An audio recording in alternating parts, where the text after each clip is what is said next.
ये देखिए आप लोग प्रमेय 6.4 क्या है, यदि एक त्रिभुज की भुजाएं दूसरे त्रिभुज के भुजाओं के समानुपाती हो तो त्रिभुज के संगत कोण क्या होते हैं, बराबर, अर्थात त्रिभुज समरूप होते हैं।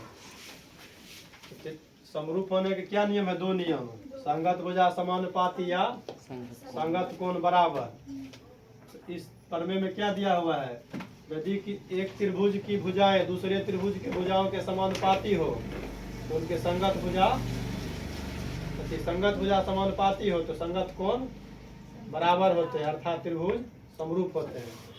इसका मतलब क्या है, भुजा समानुपात दिया हुआ है तो हमको संगत कोण बराबर करना है, जिससे क्या हो जाएगा, त्रिभुज समरूप। तो लिख दिए, माना कि एबीसी तथा डीईएफ दो त्रिभुज है जिसमें दिया है कि ए बी बटा डी बराबर ए सी बटा डी एफ बराबर बी सी बटा ई एफ। तो सिद्ध करना है कि कोण ए बराबर कोण डी, कोण बी बराबर कोण ई, कोण सी बराबर कोण एफ, यानी ये कोण बराबर ये कोण, ये कोण बराबर ये कोण, ये कोण बराबर ये कोण, अर्थात त्रिभुज एबीसी समरूप त्रिभुज डी ई एफ। अब देखिए, त्रिभुज एबीसी तथा डी ई एफ के समरूप होने के तीन चरण होंगे। ए बी बराबर डी, ए बी छोटा है डी, ए बी बड़ा है डी। ये पहला चरण तो हम सिद्ध कर दिए हैं।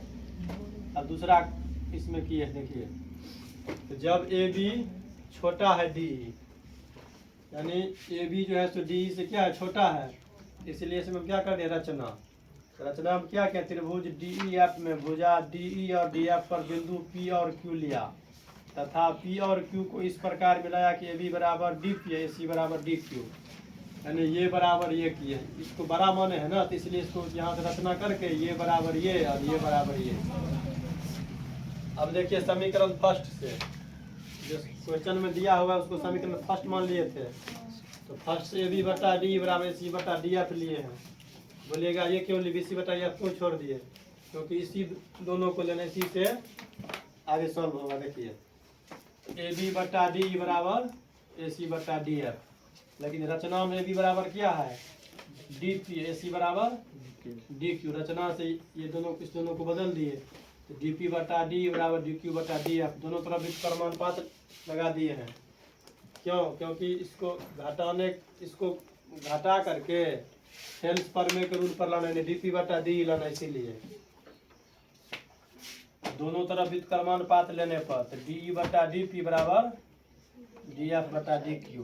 व्युत्क्रमानुपात क्यों लगाए, क्योंकि बड़ा वाला भुजा ऊपर जाना चाहिए ना, डी, तो डीपी में से ना डी घट जाता, नहीं घटता, तब इसीलिए तो दोनों तरफ एक घटाने पर, एक घटाने का मतलब क्या होगा, एक घटेगा तो यहाँ आ जाएगा बटा प्रकार घटाव से डी माइनस डी पी बटा D F minus D Q. इसको घटा दिए, डी में से डी पी जाएगा, क्या बच जाएगा, पी बटा डी पी और क्यू एफ बटा डी क्यू, पी बटा डी हो गया। इसको फिर व्युत्क्रमानुपात लगा दिए, तब ना थेल्स पर में लगेगा, डी पी बटा पी लाने के लिए।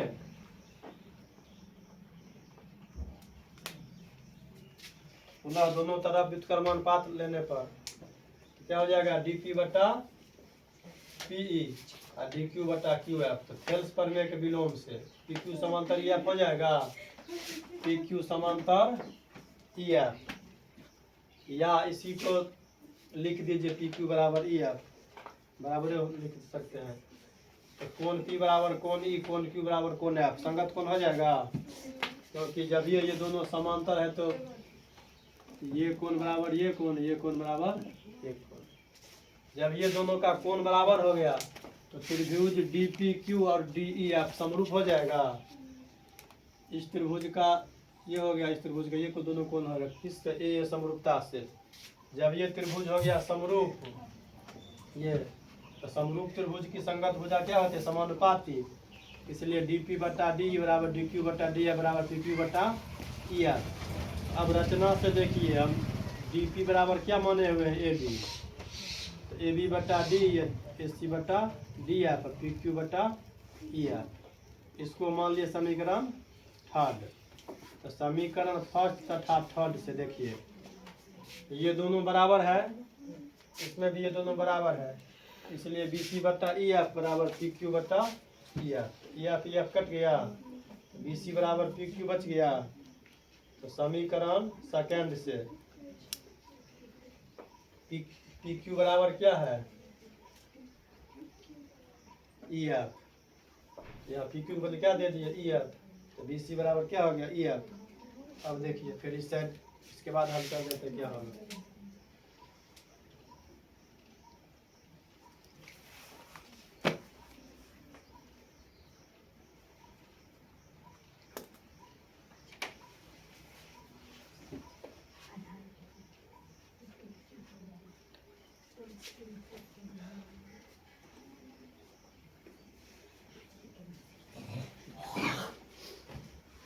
बी सी बराबर ई एफ है ना, जिसको हम ऐसे लिख सकते हैं ना, बी सी बटे ई एफ बराबर 1।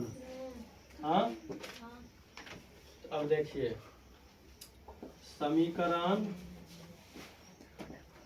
फर्स्ट से क्या था, ए बी बटा डी ई बराबर बी सी बटा ई एफ। इसका मान 1 हो जाएगा। हाँ बोलेगा इसका मान 1, तो फिर लिख दें फर्स्ट, यही आ जाएगा ना। अब लिखिए ए बी बटा डी ई बराबर 1 लिख सकते हैं, ए सी बटा डी एफ बराबर 1, क्योंकि सबका बराबर 1 है तो सबके बराबर में अलग अलग 1 दे दीजिए। बी सी बटे ई एफ बराबर 1, इसको बाय क्रॉस करेगा तो 1 बटा 1 लिख सकते हैं इसको। ए बी बराबर डी ई, ए सी बराबर डी एफ, बी सी बराबर ई एफ। अब देखिए ए बी बराबर डी ई हो गया, ए सी बराबर पूरा डी एफ, बी सी बराबर ई एफ। जब ये तीनों भुजा बराबर हो गया क्या हो जाएगा, त्रिभुज ए बी सी सर्वांग सम त्रिभुज डी ई एफ। कौन रूल से, एस एस एस से। तीनों त्रिभुज दोनों सर्वांग सम हो गया। जब ये त्रिभुज सर्वांग सम होगा क्या हो जाएगा, कोण ए बराबर कोण डी, कोण बी बराबर कोण ई, कोण सी बराबर कोण एफ। किस रूल से, सी पी से। तीनों हो गया बराबर। जब ये तीनों कोण हो गया बराबर तो त्रिभुज क्या हो गया समरूप। तो क्या लिख दीजिएगा, अतः त्रिभुज ए बी सी समरूप त्रिभुज डी ई, यही सिद्ध करना था। और इसका अगला चरण फिर अगला वीडियो सिद्ध कर देंगे।